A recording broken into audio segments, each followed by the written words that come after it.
who were after the fact, who weren't there when it happened, they were thinking a lot straighter than guys like me, I think.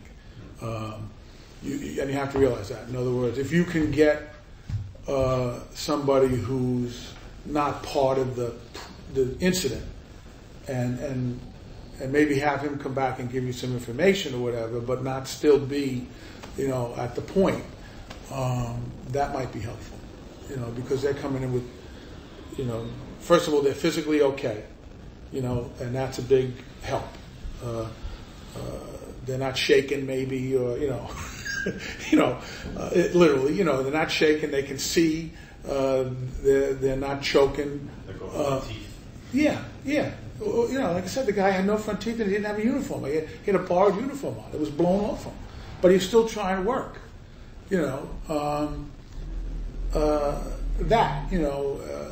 Maybe. And even if it's, any kind of emergency, maybe the guy who was there first shouldn't be the guy an hour later still running this thing. Maybe somebody else should relieve him and let him come back and explain what's going on. But everybody has a limit on what they can do physically and mentally, I think. And it's not a bad idea to start thinking about that earlier rather than later. Thank you, Chief. Well,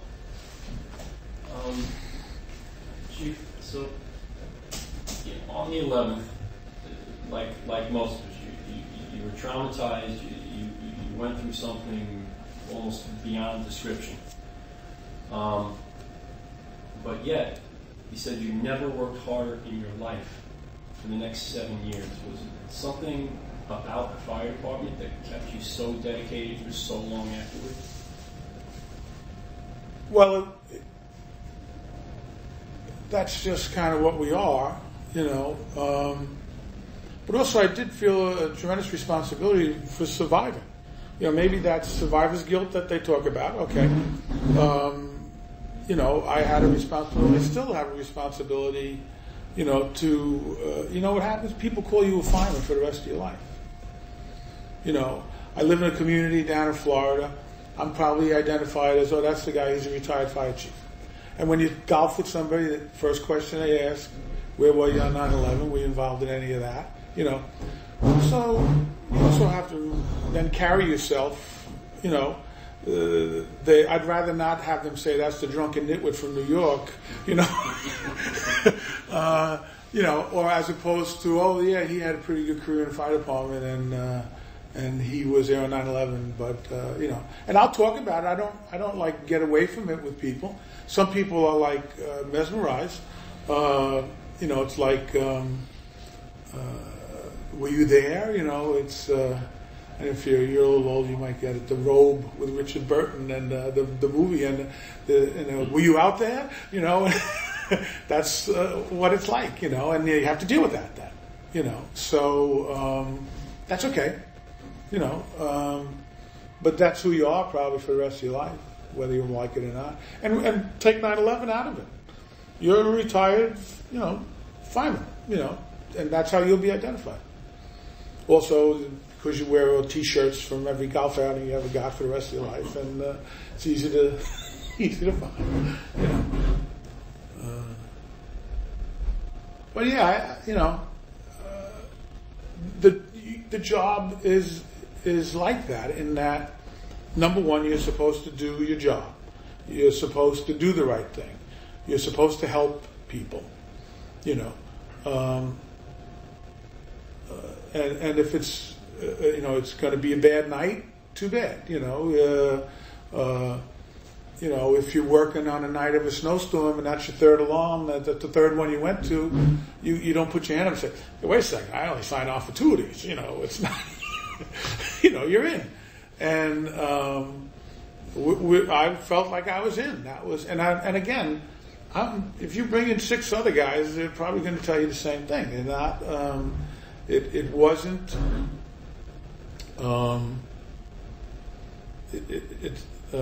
Traumatized is even too strong a word, I think. Those were the cards I were dealt. And I'm okay with that.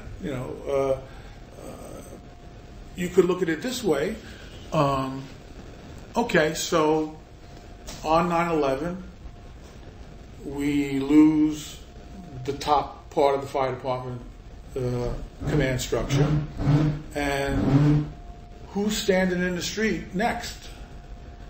Okay, well, Pat McNally has 25 years in the job, all in busy places, has as much fire duty under his belt as any chief with 25 years on the job has. So it should have been me, sometimes I say. In other words, I didn't do 25 years in fire prevention. I did 25 years in the field. I consistently went to places to work where there was work. So if, Eddie Kilduff, Tommy Galvin, Bobby Sweeney, the job was lucky that that's who was next up, because they were ready, willing, and able. And did they have the most experience of anybody who ever worked in the fire department? Pete Gansey? No. But for the guys who were there, for the guys with 25 years in their job, and that's who you're going to use for the next couple of years, yeah, that's who was there, and that's who they should have used. And those guys should have stepped up. That was what they were supposed to do, One other thing, when you have a situation like this where you lose your command structure, say, okay, or even when things change, they whoever they was, maybe Sal Casano, Nigro. In other words, they had to look and say, okay, we now have another, like a 5-year job ahead of us to make this. Who's going to do this? We need to probably reach down a level rather than take guys who only have 2 more years on a job before they're forced to retire. So on age alone, guys probably said, whoever was making these decisions, they probably said, look at his career, and if he doesn't have another 5 or 10 years to do, don't bring him in, even though he's probably a good guy. But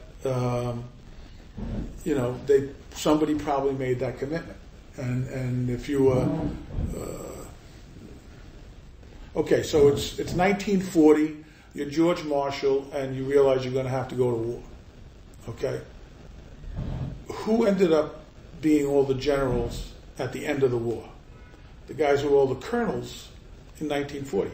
Eisenhower, Bradley, Patton, they're not the old guys. It's too late for them. In other words, we got a commitment here that's going to take maybe 5 years, and we need some fresh thinking, and bringing in the guy who's a year away from a forced retirement might not be the right move.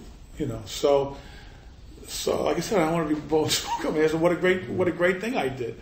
No, what a great thing was the thing I did was what I was supposed to do.